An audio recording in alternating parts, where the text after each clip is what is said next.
Subscribe to Mufti Akmal Mujahid online and press the bell icon for more videos. السلام علیکم ورحمۃ اللہ وبرکاتہ۔ جب اللہ پاک کسی انسان سے محبت کرتا ہے تو اس کے گھر میں 4 نشانیاں ظاہر ہوتی ہیں۔ ہر شخص یہ جاننا چاہتا ہے کہ اللہ تعالیٰ اس سے راضی ہے یا نہیں، اور یہ کیسے پتہ چلے گا کہ اللہ تعالیٰ ہم سے راضی ہے یا راضی نہیں ہے؟ یہ کیسے پتہ چلے گا کہ اس کی نشانیاں کیا ہیں؟ کہ اللہ جب راضی ہوتا ہے تو ہمارے اوپر 4 نشانیاں ظاہر ہوتی ہیں۔ تو وہ 4 نشانیاں کون سی ہیں؟ حضرت موسیٰ علیہ السلام اللہ تعالیٰ سے ہم کلام ہوا کرتے تھے، یعنی اللہ تعالیٰ سے باتیں کیا کرتے تھے۔ انہوں نے اللہ پاک سے فرمایا یا راضی ہونے کی نشانی کیا ہے؟ موسیٰ علیہ السلام نے اللہ تعالیٰ کی پاک بارگاہ میں عرض کی کہ آپ کے راضی ہونے کی نشانی کیا ہے؟ تو اللہ پاک نے فرمایا کہ اے موسیٰ، جس بندے سے میں خوش ہوتا ہوں تو میرے راضی ہونے کی پہلی علامت یہ ہے کہ میں اس کے گھر بیٹی جیسی نعمت کو بھیج دیتا ہوں، اور جس بندے کے گھر میں بیٹی پیدا ہو تو وہ سمجھ لینا کہ اس بندے سے اللہ تعالیٰ راضی ہے۔ اور جو بندہ دین اسلام کی شریعت کے مطابق اپنی بیٹی کی تربیت کرتا ہے، اپنی بیٹی کو جوان کرتا ہے، جو اپنی بیٹی کو دین کا علم سکھاتا ہے اور جوان ہو جانے کے بعد اپنی بیٹی کا نکاح کر کے اس کو رخصت کر دے، تو اللہ تعالیٰ نے فرمایا کہ میں ایسے بندے پر اتنا راضی ہوتا ہوں، اتنا خوش ہوتا ہوں کہ اس بندے کو قیامت کے دن بغیر حساب کتاب کے جنت میں داخل کر دوں گا۔ حضور نبی کریم رؤوف الرحیم صلی اللہ علیہ وآلہ وسلم نے فرمایا، صحابہ کرام سے ارشاد فرمایا کہ اے میرے صحابہ، جس بندے کی 3 بیٹیاں ہوں، بیٹیوں کی اچھی پرورش کرے اور میرے دین کی تعلیم دے، تینوں بیٹیوں کو قرآن سکھائے، حلال کا لقمہ کھلائے، اگر تینوں بیٹیوں کو جوان کرے اور جوان کرنے کے بعد شریعت محمدی کے مطابق اپنی بیٹی کا نکاح کر کے اس کو رخصت کر دے، تو مجھے قسم ہے اللہ پاک کی کہ وہ بندہ مجھے اتنا پسند ہے کہ قیامت کے دن نفسا نفسی کا جب عالم ہوگا تو وہ ان 3 بیٹیوں کا باپ اور میں جنت میں اس طرح داخل ہوں گے جس طرح یہ دونوں انگلیاں آپس میں ملی ہوئی ہیں۔ اور ہمارے پیارے نبی حضور نبی کریم رؤوف الرحیم صلی اللہ علیہ وآلہ وسلم نے یہ بات سنا ہی رہے تھے کہ ایک شخص کھڑا ہو گیا اور کہنے لگا، یا رسول اللہ صلی اللہ علیہ وآلہ وسلم، جن کی 3 بیٹیاں ہیں وہ تو آپ کے ساتھ جنت میں جائے گا، اور یا رسول اللہ جن کی 2 بیٹیاں ہیں تو وہ کیا جائے گا یا نہیں جائے گا؟ تو ہمارے پیارے آقا حضور نبی کریم رؤوف الرحیم صلی اللہ علیہ وآلہ وسلم نے فرمایا کہ اے میرے پیارے صحابی، 2 بیٹیوں والا باپ بھی قیامت کے دن جنت میں میرے ساتھ ایسے ہی داخل ہوگا جیسے ایک انگلی دوسری انگلی کے ساتھ جڑی ہوئی ہے۔ پھر ایک دوسرا شخص کھڑا ہوا اور کہنے لگا، یا رسول اللہ 3 بیٹیوں والا تو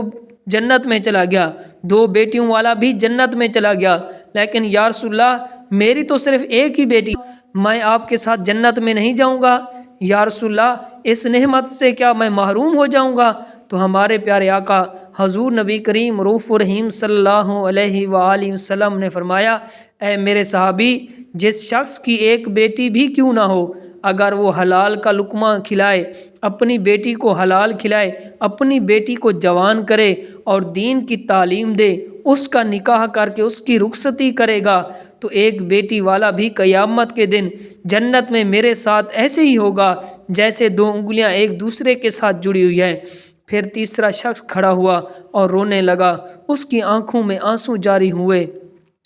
حضور نبی کریم رؤوف الرحیم صلی اللہ علیہ وآلہ وسلم نے فرمایا کہ اے صحابی، تم کیوں رو رہے ہو؟ اور وہ کہنے لگا، یا رسول اللہ میں تو اس نعمت سے محروم ہو گیا کہ حضور نبی کریم رؤوف الرحیم صلی اللہ علیہ وآلہ وسلم نے فرمایا، بتاؤ تو صحیح کیا ہوا ہے؟ تو وہ شخص کہنے لگا، یا رسول اللہ میری تو ایک بھی بیٹی نہیں، تو پھر میں کہاں جاؤں گا؟ تو پھر میں تو آپ کے ساتھ جنت میں نہیں جا پاؤں گا۔ تو ہمارے پیارے نبی حضور نبی کریم رؤوف الرحیم صلی اللہ علیہ وآلہ وسلم نے فرمایا، اے شخص کیا تمہاری بہن ہے؟ اس شخص نے کہا جی ہاں یا رسول اللہ، میری ایک بہن ہے۔ تو حضور نبی کریم رؤوف الرحیم صلی اللہ علیہ وآلہ وسلم نے فرمایا، جاؤ اپنی بہن کے منہ میں حلال کا لقمہ ڈالو، یعنی اس کو حلال کھلاؤ، اپنی بہن کی پرورش کرو، اس کو دین کی تعلیم دو، اس کو قرآن کی تعلیم دو، اپنی بہن کو شریعت کے مطابق اس کا نکاح کر کے اس کی رخصتی کر دو، تو قسم ہے رب ذوالجلال کی، قیامت کا دن ہوگا، نفسا نفسی کا عالم ہوگا، تو اور میں جنت میں ایسے ہوں گے جیسے دو انگلیاں ایک دوسرے کے ساتھ جڑی ہوئی ہیں۔ تو معزز ناظرین، یہ ہے بیٹی کی شان و مرتبہ، اللہ تعالیٰ کی رحمت ہے بیٹی۔ اور پھر اللہ تعالیٰ نے موسیٰ علیہ السلام سے فرمایا کہ اے موسیٰ، میرے خوش ہونے کی دوسری نشانی یہ ہے کہ میں جس قوم سے راضی ہوتا ہوں تو دولت بخیلوں کے ہاتھ سے نکال کر سخیوں کے ہاتھ میں دیتا ہوں، اور جب سخیوں کے ہاتھ میں پیسہ آ جاتا ہے، دولت آ جاتی ہے، تو پھر اس قوم میں خوشحالی، امن، سکون اور چین آ جاتا ہے، قوم کا ہر بندہ خوش نظر آتا ہے۔ اگر حکومت کرنے والے لوگوں میں سخی لوگ ہوں گے اور نیک لوگ ہوں گے تو سمجھ لینا کہ اللہ تعالیٰ اس قوم پر راضی ہے۔ اور اللہ تعالیٰ نے موسیٰ علیہ السلام کو اپنے خوش ہونے کی، اپنے راضی ہونے کی تیسری نشانی یہ بتائی کہ جس شخص کے ماں باپ اس سے راضی ہیں تو سمجھ جانا کہ میں بھی اس سے راضی ہوں، اور جس شخص کے اس کے ماں باپ راضی نہ ہوں تو اللہ تعالیٰ بھی اس شخص سے راضی نہیں ہوتا۔ اور یہ بات آپ لوگ اپنے آس پاس غور کر کے دیکھیں کہ آپ کے محلے میں، آپ کی بستی میں کوئی نہ کوئی ایک گھر ایسا ضرور ہوتا ہے جس گھر میں اس شخص سے اس کے ماں باپ راضی ہوتے ہیں، خوش ہوتے ہیں، تو ایسا شخص ہمیشہ اپنی زندگی میں کامیابی حاصل کرتا ہے۔ اور محلے میں ایک ایسا گھر بھی ہوتا ہے جس گھر میں اس بندے سے اس کے ماں باپ راضی نہیں ہوتے، نہ خوش ہوتے ہیں، تو ایسا شخص اپنی زندگی میں ہمیشہ ناکام رہتا ہے، اس کے کام ہوتے ہوتے رک جاتے ہیں۔ تو معزز ناظرین، اپنے ماں باپ کی خدمت کرو، اپنے ماں باپ کی عزت کرو، اپنے ماں باپ کو راضی کرو، ماں باپ کو خوش رکھو، اس سے دعائیں لو اور ان کا حال پوچھو، ان سے محبت سے تھوڑی دیر گفتگو کرو۔ اگر تمہارے ماں باپ تم سے ناراض ہیں تو انہیں خوش کرو اور انہیں راضی کرو، ان سے معافی مانگو۔ اللہ تعالیٰ جس بندے سے خوش ہوتا ہے اس بندے کو اپنے ماں باپ کی خدمت میں لگا دیتا ہے۔ آپ نے یہ سنا ہی ہوگا، ماں باپ راضی تو خدا راضی۔ تو اپنے ماں باپ کی عزت کرو، اس کی فرمانبرداری کرو، نیک بنو۔ اللہ تعالیٰ نے موسیٰ علیہ السلام سے اپنے راضی ہونے کی اور اپنے خوش ہونے کی چوتھی نشانی یہ بتائی، جس بندے سے میں خوش ہوتا ہوں، جس بندے سے میں راضی ہوتا ہوں، جب سردیوں کا موسم آتا ہے، جب باہر ٹھنڈی ہوا ہوتی ہے اور ایسے موسم میں ہر بندہ نرم گرم بستروں میں سویا ہوا ہوتا ہے اور سکون کی سانس لے رہا ہوتا ہے، اور جب رات کا دوسرا پہر آتا ہے تو سردی کی رات کے دوسرے پہر سردی زیادہ بڑھ جاتی ہے، تو اللہ تعالیٰ فرماتا ہے کہ جب رات کا دوسرا پہر آتا ہے تو میرا جو بندہ اس سردی میں اٹھتا ہے اور ٹھنڈے پانی سے وضو کرتا ہے اور میری عبادت میں اپنے سر کو میرے سامنے جھکاتا ہے، میری محبت میں اپنے سر کو جھکاتا ہے، ایسے شخص سے بھی میں محبت کرتا ہوں اور میں ایسے شخص سے ہمیشہ راضی رہتا ہوں۔ تو ناظرین، کچھ لوگ یہ سمجھتے ہیں کہ اللہ تعالیٰ نے جن لوگوں کو دولت سے نوازا ہے، جن لوگوں کو عزت سے نوازا ہے، جن کا بڑا کاروبار، بڑی بڑی گاڑیاں ہیں، بڑا بڑا گھر ہے، تو ایسے شخص سے اللہ پاک خوش ہے، ایسا سمجھتے ہیں،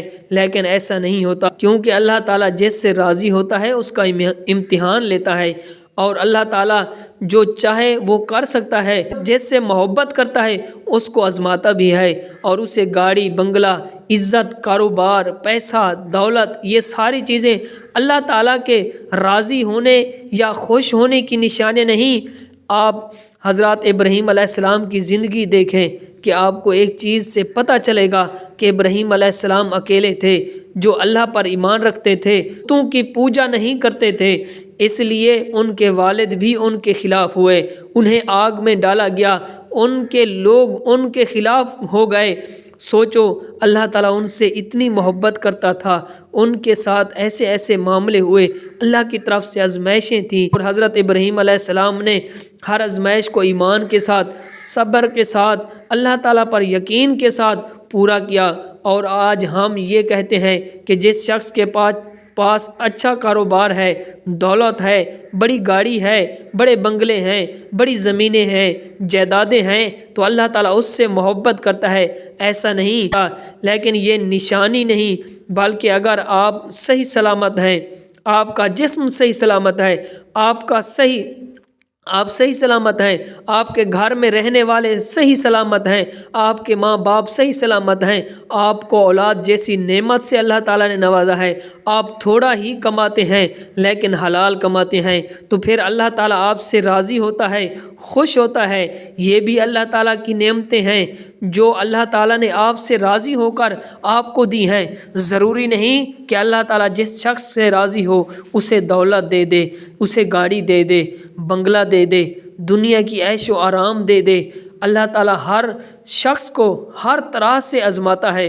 اللہ تعالیٰ نے انبیاء کو آزمایا، ہم تو اس کے بندے ہیں۔ حضرت ایوب علیہ السلام کو اللہ تعالیٰ نے بہت ساری دولت دی تھی، لیکن آخر میں اللہ تعالیٰ نے ان سے وہ دولت واپس لے کر ان کا امتحان لیا۔ حضرت یوسف علیہ السلام کو غلام بنا کر زندان میں ڈالا گیا، اللہ تعالیٰ نے انہیں وہاں سے نکال کر مصر کا بادشاہ بنا دیا۔ ہمارے پیارے نبی حضرت محمد صلی اللہ علیہ وآلہ وسلم فاقے کیا کرتے تھے، کتنی دن تک ان کے گھر میں چولہا نہیں جلتا تھا۔ تو اللہ تعالیٰ ہر شخص کو الگ الگ طریقے سے آزماتا ہے، الگ الگ چیزوں سے آزماتا ہے، کسی کو دولت دے کر آزماتا ہے تو کسی سے دولت لے کر آزماتا ہے۔ اللہ تعالیٰ قرآن مجید میں فرماتا ہے، بے شک ہم تمہیں آزمائیں گے، ضرور آزمائیں گے اور ضرور آزمائیں گے۔ اللہ پاک ہمیں